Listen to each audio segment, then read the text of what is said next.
तो गाइस, जैसे कि हम लोगों ने हमारे पिछले पार्ट में देखा था कि कैसे आस्था को लोग बहुत ज्यादा परेशान और बुली किया करते थे क्योंकि आस्था के पास बिल्कुल भी मैजिक नहीं होता। लेकिन आस्था कभी भी गिव अप नहीं करता और अपने विजिट किंग बनने के सपने को सच करने के लिए बहुत ज्यादा मेहनत और ट्रेनिंग करता है। एंड एक दिन फाइनली उसकी मेहनत रंग लाती है जब उसको मिल जाती है उसकी 5 लीफ ग्रिमवॉर्ड, जो की एक मैजिकल बुक होती है जिसके अंदर एक डीमन होता है। एंड आस्था के अंदर भी एक मैजिकल पावर आ जाती है जो की होती है सामने वाले के मैजिक को खत्म कर देना। मतलब मेरे पास मैजिक नहीं तो तुम्हारे पास ही मैजिक नहीं। फिर आस्था और उसका भाई यूनो दोनों मैजिक नाइट एंट्रेंस एग्जाम देने आते हैं। ये दोनों के दोनों एग्जाम में पास हो जाते हैं, जहाँ पे you know the best magic knight squad join करता है जिसका नाम गोल्डन डॉन होता है। एंड आस्था सबसे खराब ब्लैक बुल्स। एंड ये सबसे खराब क्यों है ये अभी तुम्हें आगे पता चल जाएगा। तो आज आस्था का ब्लैक बुल्स में दूसरा दिन होता है। एंड सुबह सुबह उठते ही सबसे पहले तो आस्था अपने पूरे के पूरे बेस की सफाई करता है। उसके बाद वो काम वालियों की तरह सबके कपड़े धोता है, लड़कियों के भी।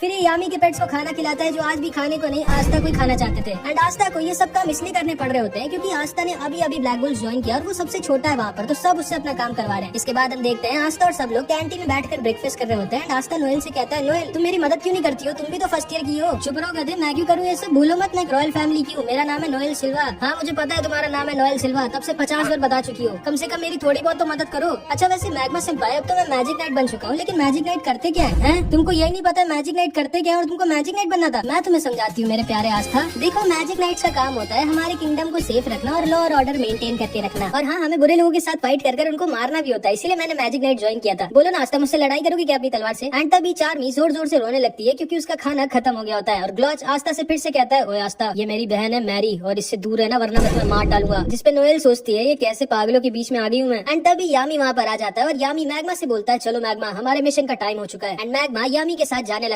आस्था पूछता है, आप लोग कौन से मिशन में जा रहे हो, मैं भी चलूं क्या आपके साथ? नहीं आस्था, ये मिशन बहुत ही ज्यादा खतरनाक और रिस्की है और हम बच्चों को अपने साथ नहीं ले जा सकते। आस्था को लगता है कि ये दोनों शायद सच में किसी बहुत ही डेंजरस और इम्पोर्टेंट मिशन में जा रहे हैं, बट इनका मिशन जुआ लड़ने का होता है।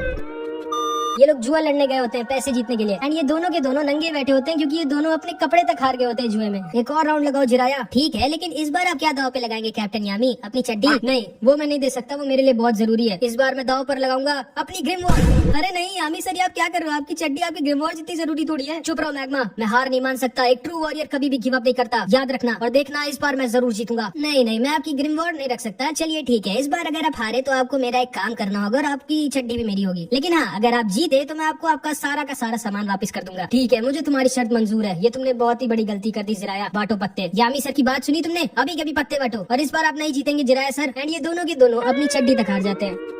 उसके बाद मैग्मा आस्था नोएल को उनका पहला मिशन देता है जो काम इस बूढ़े आदमी ने यामी को दिया होता है। ध्यान से सुनो आस्था नोएल, ये तुम दोनों का पहला मिशन है और ये बहुत ज्यादा खतरनाक है। तुम दोनों को सॉसी विलेज जाना होगा और वहाँ पर कुछ सुअरों को पकड़ना होगा जो गाँव वालों को परेशान कर रहे हैं। ये कैसा मिशन है? ये मुझे जैसे रॉयल पे सूट नहीं करता है, आस्था से करवाओ। वही तो, हारे तो आप दोनों, हम दोनों क्यों जाए? तभी यामी खड़ा होता है और बोलता है, या तो तुम लोग जाओगे या फिर तुम लोग मरोगे, अब डिसाइड कर लो। ठीक है हम जाएंगे। उसके बाद मैग्मा आस्था और नोएल तैयार हो जाते हैं सॉसी विलेज पे जाने के लिए। ठीक है, तुम दोनों लोग जाओ अपनी अपनी उड़ने वाली झाड़ू लेकर आओ, मैं अपनी झाड़ू लेकर आता हूँ। लेकिन मैं झाड़ू से नहीं उड़ सकती। मैं भी नहीं उड़ सकता सेंपाई। हैं? जब तुम दोनों अपनी झाड़ू से उड़ तक नहीं सकते तो तुम दोनों एग्जाम में पास कैसे हो गए? चलो ठीक है, अब कोई रास्ता नहीं है, तुम लोग मेरे साथ ही चलो। एंड मैग्मा अपनी मैजिकल ब्रूम दिखाता है जो कि एकदम बवाल होती है। एंड आस्था एकदम फैन हो जाता है मैग्मा की झाड़ू का। क्यों अच्छी है नहीं आस्था? मेरी झाड़ू का नाम है क्रेजी साइक्लोन, बवाल है सेंपाई। एंड मैग्मा इन दोनों को उड़ाकर अपने साथ लेकर जाने लगता है सॉसी विलेज की तरफ। एंड आस्था पहली बार उड़ रहा होता है तो वो खुशी के मारे नाचने लग जाता है। वो आस्था पकड़ कर बैठो वरना गिर जाओगे। ठीक है सेंपाई। एंड आस्था नोएल को पकड़ लेता है। गधे, मुझे नहीं, झाड़ू को पकड़ो। एंड नोएल आस्था को नीचे गिरा देती है लेकिन मैग्मा आस्था को बचा लेता है। इधर हम देखते हैं सॉसी विलेज में कुछ मैजिशियंस आए होते हैं एंड उनके सामने वही सुअर आ जाते हैं जिनको ये तीनों मारने आ रहे हैं। ये सुअर इन लोगों पर अटैक कर देते हैं लेकिन ये एक अकेला मैजिशियन इन सबको बहुत ही आसानी से खत्म कर देता है। एंड इसके पास आइस मैजिक होता है। तो ये है वो जगह जहाँ पर मैजिक स्टोन है, जाओ ढूंढो उसे। एंड उसके बाद ये आदमी इस पूरे के पूरे विलेज पे एक अजीब सा मैजिक कर देता है। थोड़ी देर बाद आस्था और ये दोनों भी सॉसी विलेज के पास वाले जंगल में पहुंच जाते हैं जहाँ पे आस्था को एक सुअर ने घेर लिया होता है। नोएल आस्था को बचाने के लिए उस सुअर के ऊपर मैजिक अटैक करती है लेकिन हम तो जानते हैं इसका निशाना कितना खराब है, ये आस्था को ही मार देती है। एंड आस्था के पास कोई ऑप्शन नहीं बचता एंड वो अपनी तलवार निकाल लेता है एंड उस सुअर को एक बार में ही हरा देता है। लेकिन तभी उसके सामने 3 सुअर और आ जाते हैं। लेकिन हमारे आस्था को कोई सुअर वुअर थोड़ी मार सकता है एंड ये अकेला ही उन सबको खत्म कर देता है एंड मैग्मा के साथ उनको सॉसी विलेज ले जा रहा होता है। नोएल मैग्मा से पूछती है, तो इसी विलेज के मेयर ने आपको और कैप्टन यामी को हराया था? हाँ, उस आदमी का नाम जिराया है और वो सच्ची में बहुत ज्यादा स्ट्रॉन्ग है, जुए और लड़ाई दोनों में। असल में जब मुझे मेरी ग्रिमवॉर्ड पहली बार मिली थी तो मैंने इस विलेज पर अटैक कर दिया था इस विलेज का राजा बनने के लिए। लेकिन फिर जिराया सर ने मेरी जो बैंड बजाई मुझे आज तक याद है। वो बूढ़े जरूर है लेकिन वो बहुत ज्यादा स्ट्रॉन्ग है और उन्होंने ही मुझे ट्रेन किया था मैजिक नाइट बनने के लिए। एंड वो सच्ची में दिल के एक बहुत अच्छे इंसान है। एंड तभी मैग्मा, आस्था और नोएल सॉसी विलेज के पास आ जाते हैं जिसको आइस ने अपने मैजिक में घेर रखा था। आज का मौसम थोड़ा अजीब नहीं है मैग्मा सेंपाई? गधे, वो मौसम नहीं मैजिक है। आस्था जल्दी कुछ करो। भला मैं क्या कर सकता हूँ इसमें? यार तुम कितने कम दिमाग के, अपनी तलवार से उस मैजिक को हटाओ। अच्छा हाँ ओके। एंड आस्था अपनी तलवार से आइस के मिस्ट मैजिक को हटा देता है। ये तीनों देखते हैं पूरे विलेज के लोगों को आइस और उसके साथियों ने बंदी बना कर रखा है। एंड आइस अपने मैजिक से इन सबको खत्म करने वाला होता है लेकिन तभी मैग्मा अपने मैजिक से इन सबको बचा लेता है। ये सारे गांव के लोग मैग्मा को देखकर बहुत खुश हो जाते हैं और मैग्मा उन सबके पास आता है तो देखता है जिराया खत्म हो चुका था एंड उसने अपनी आखिरी सांस तक विलेजर्स को प्रोटेक्ट। अरे तुम लोग अंदर कैसे आ गए? चलो अच्छी बात है, मैं वैसे भी यहाँ पर बहुत बोर हो रहा था। एंड आइस मैग्मा के ऊपर भी एक बहुत ही बड़ा और स्ट्रॉन्ग मैजिकल अटैक कर देता है जिसे मैग्मा डॉज नहीं कर सकता था। लेकिन तभी आस्था अपनी एंटी मैजिक स्वॉर्ड से आइस के अटैक को बीच से काट देता है। आइस शॉक्ड रह जाता है कि ये कैसी मैजिक पावर है, ये तो मैं पहली बार देख रहा हूँ। एंड आस्था आइस से बोलता है तू तो गया। एंड वो आइस की तरफ अपनी तलवार लेकर भागता है। ये लोग भी आस्था के ऊपर अटैक करते हैं लेकिन आस्था की तलवार के रहते उनके अटैक्स आस्था को छू भी नहीं सकते थे। आइस आस्था से बोलता है बहुत खूब बच्चे, मुझे नहीं पता था ब्लैक बुल जैसी बेकार स्क्वाड में तुम्हारे जैसी अनोखी मैजिकल पावर वाला कोई लड़का है। आखिर तुम इन सब जानवरों को क्यों बचाना चाहते हो? क्या बोला तुमने? जानवर कहाँ है? ये सारे के सारे जो यहाँ पर बैठे हुए हैं जिनके पास इतनी मैजिकल पावर भी नहीं कि अपने आप को प्रोटेक्ट कर सकें और जो दूसरों से उनकी खुद की जिंदगी बचाने की भीख मांगते हैं, ये सब के सब जानवर ही तो हैं। आओ हमारी टीम ज्वाइन कर लो, उसके बदले में मैं तुम्हें इतना अमीर कर दूंगा कि तुम सोच भी नहीं सकते और तुम अपनी पूरी जिंदगी मजे में बिताओगे। आखिर क्यों अपनी जिंदगी को इन जानवरों के लिए खोना चाहते हो तुम? जिसको सुनकर आस्था को अपने बचपन की याद आ जाती है। जब वो सिस्टर लिली से पूछता है सिस्टर लिली हम लोग इतने छोटे से गांव में क्यों रहते हैं, हम लोग किसी शहर में क्यों नहीं चले जाते या फिर जहाँ पर विजिट किंग रहते हैं? देखो आस्था, केवल वो लोग वहाँ पर रह सकते हैं जिनके पास बहुत स्ट्रॉन्ग मैजिकल पावर हो या फिर जो बहुत स्ट्रॉन्ग हो। देखिएगा सिस्टर लिली, जब मैं विजिट किंग बनूंगा तो हम सब लोग विजिट किंग के पैलेस में साथ में रहेंगे, ठीक है? मुझे इंतजार रहेगा। एंड फिर आस्था आइस से बोलता है ये लोग जिनको तुम जानवर कह रहे हो ये जानवर नहीं बल्कि तुम जानवर हो, क्योंकि तुम्हारे अंदर इंसानियत नहीं है जो कि एक इंसान होने की सबसे बड़ी खूबी होती है। ये लोग मेहनत कर कर अपना पेट पालते हैं और खुशी खुशी रहते हैं एंड कोई भी बुरा काम नहीं करते। ये सब असली मायनों में इंसान है। एंड आस्था दोबारा से आइस के ऊपर अटैक कर देता है। तुम भी इन सब की तरफ बेवकूफ हो, अब मरो।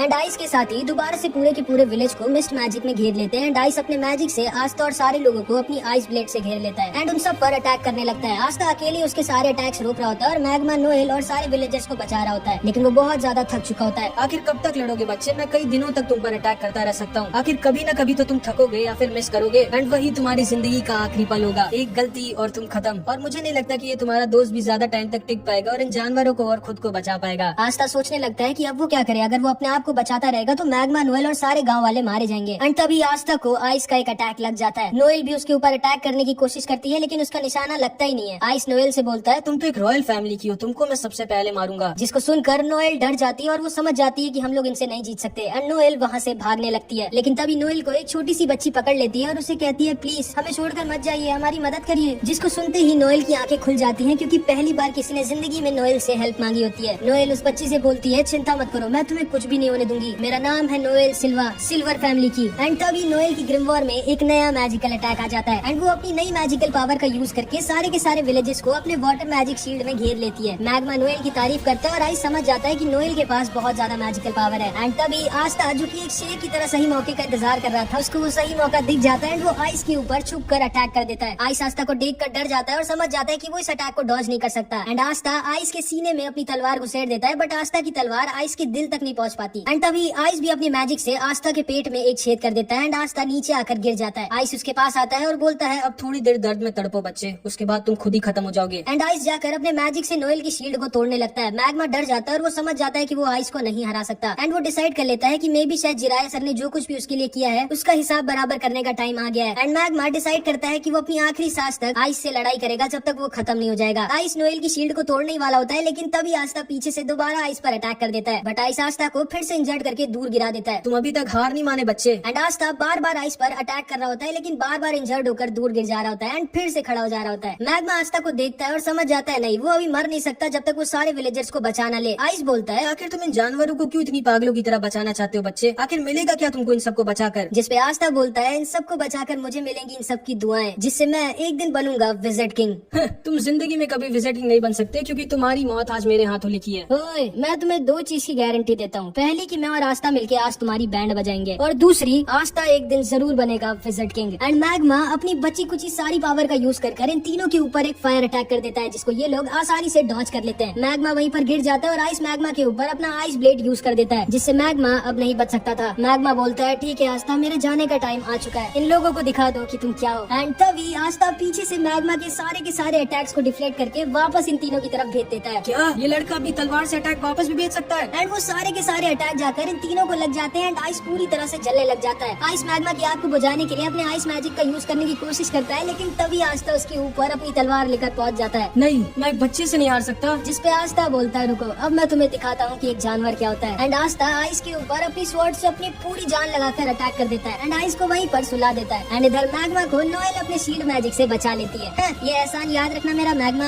हाँ ठीक है। आस्था खड़े होकर जोर से चिल्लाता है क्योंकि उसने पूरे विलेज को बचा लिया होता है। एंड तभी आस्था वहीं पर गिर जाता है। मैग्मा उसके पास जाकर देखता है क्या हो गया इसको, तो वो देखता है आस्था मस्त वहीं पे सो गया है। एंड नोएल को भी आस्था थोड़ा और ज्यादा पसंद आ जाता है, मतलब समझ रहे हो। एंड तभी वो चिड़िया जो आस्था के साथ रहती थी वो उड़ते हुए एक घर में जाती है और उस मैजिक स्टोन को उठा लेती है जिसको ये तीनों यहाँ पर लेने आए होते हैं। इसके बाद हम देखते हैं ये तीनों होश में आगे होते हैं एंड मैग्मा इनसे बोलता है अब जल्दी से जल्दी अपना सारा का सारा प्लान बताओ, आखिर क्यों आए थे तुम लोग यहाँ। जिसपे आइस बोलता है माफ करिएगा सर, मैं अपना मिशन पूरा नहीं कर पाया। एंड तभी आइस और ये दोनों अपने मैजिक से खुद को ही खत्म कर लेते हैं। आस्था देखकर डर जाता है कि आखिर कौन थे ये लोग जिनके लिए उनकी खुद की जिंदगी से ज्यादा जरूरी उनके सर का ऑर्डर था। इसके बाद आस्था, मैग्मा और नोएल जिराया के टॉम पर खड़े होते हैं और जिराया का पोता बहुत ज्यादा रो रहा होता है। मैग्मा बोलता है सुनो लड़के रो मत, तुम्हारे बाबा की एक बहुत ही रिस्पेक्टेबल डेथ हुई है। वो इतने सारे लोगों को अकेले बचाते हुए मरे हैं, उन्हें जरूर से स्वर्ग मिला होगा। मैं जानता हूँ मेरे दादाजी को स्वर्ग मिला होगा, लेकिन अब हम लोगों की प्रोटेक्शन कौन करेगा? तुम्हारे दादाजी वो जिम्मेदारी अब तुम्हारे ऊपर छोड़कर चले गए बच्चे। लेकिन मैं अपने दादाजी जितना स्ट्रॉन्ग नहीं हूँ, तो बनो स्ट्रॉन्ग। अब तुम्हें ही अपने पूरे विलेज को प्रोटेक्ट करना होगा। जिसपे ये लड़का खड़ा होता है और बोलता है क्या मैं भी आप लोगों की तरह स्ट्रॉन्ग बन सकता हूँ और एक दिन मैजिक नाइट बन सकता हूँ? जिसपे आस्था इसके पास आकर बोलता है हाँ जरूर, अगर तुम अपने सपने के लिए बहुत मेहनत करो और उसको पूरे दिल से चाहो तो तुम कुछ भी बन सकते हो। एंड ये बच्चा ये चीज सुनते ही आस्था का फैन हो जाता है। लेकिन तभी आस्था की चिड़िया वो मैजिक स्टोन लाकर आस्था के सर पर खोदने लगती है, मानो वो उससे कह रही हो कि अब जल्दी घर चलो। नोएल को आस्था की बर्ड बहुत क्यूट लगती है और वो उससे कहती है आओ मेरे सर पे भी आकर बैठो ना, लेकिन वो हमेशा ही आस्था के ऊपर ही रहती है। एंड उसके मुंह में वही मैजिक स्टोन है जो ये तीनों लेने आए थे। इसके बाद हम इन तीनों के बॉस को देखते हैं जो कि हमारी सीरीज का एक विलन है। यकीन नहीं होता आइस मारा गया और वो मैजिक स्टोन ब्लैक बुल्स के पास है। सर अगर आप मुझे ऑर्डर दे तो मैं अभी के अभी पूरे ब्लैक बुल्स को तबाह करके वो मैजिक स्टोन ला सकता हूँ। नहीं, तुम ब्लैक बुल्स के यामी को हल्के में नहीं ले सकते। चिंता मत करो, सही टाइम आने पर मैं खुद जाकर वो मैजिक स्टोन ले आऊंगा एंड फिर हम हमारे मास्टर को दोबारा से जिंदा करेंगे। एंड सबसे ज्यादा शॉकिंग बात ये है कि इस आदमी ने गोल्डन डॉन का कपड़ा पहना होता है, मतलब ये आदमी गोल्डन डॉन का एक मेंबर है जिस स्क्वाड में अभी यूनो है। ये तीनों वापस अपने बेस पर आ जाते हैं और यामी जोर जोर से हंस रहा होता है। चलो अच्छी बात है, तुम सब में से कोई मरा नहीं। कैप्टन मेरे हिसाब से आपको हंसना नहीं चाहिए। नहीं आस्था, कैप्टन बिल्कुल सही कह रहे हैं। जिराया सर को लोगों का हंसता देख बहुत अच्छा लगता था। चलो हम लोग साथ में मिलकर जिराया सर के लिए जोर जोर से हंसते हैं। एंड ये तीनों के तीनों जोर जोर से हंसने लगते हैं, बट यामी को मैग्मा के चश्मे के पीछे उसके आंसू दिख जाते हैं एंड यामी भी अंदर से काफी दुखी होता है। तभी वहाँ पर वेनिस और फिनरल आ जाते हैं। अरे आस्था तुम्हारे ऊपर इतनी क्यूट सी चिड़िया क्यों बैठी है? ये पता नहीं क्यों मेरे पीछे पड़ी है। एंड तभी ये चिड़िया दोबारा से आस्था के सिर पर खोदने लगती है। बस बहुत हो गया, अब मैं तुमको पका कर तुम्हें फ्राई करके खाऊंगा। सोचना भी मत इस बर्ड को छूने की आस्था। एंड आस्था और नोएल दोनों में लड़ाई हो जाती है और वो लोग आसपास का सामान तोड़ने लगते हैं। मैंने कितनी बार कहा है घर में तोड़ फोड़ नहीं। एंड यामी गुस्से में खुद पीछे की दीवार तोड़ देता है। फिर यामी सबसे कहता है अच्छा हाँ मैं तुम्हें बताना भूल गया आस्था, जो तुमने किया है उसके लिए विजिट किंग ने खुद तुम्हारी तारीफ करी है। कि क्या विजिट किंग ने? हाँ, और उन्होंने कहा है कि वो जल्द ही तुमसे मिलेंगे। जिसको सुनकर आस्था एकदम शॉक्ड रह जाता है कि विजिट किंग उससे मिलना चाहते हैं। एंड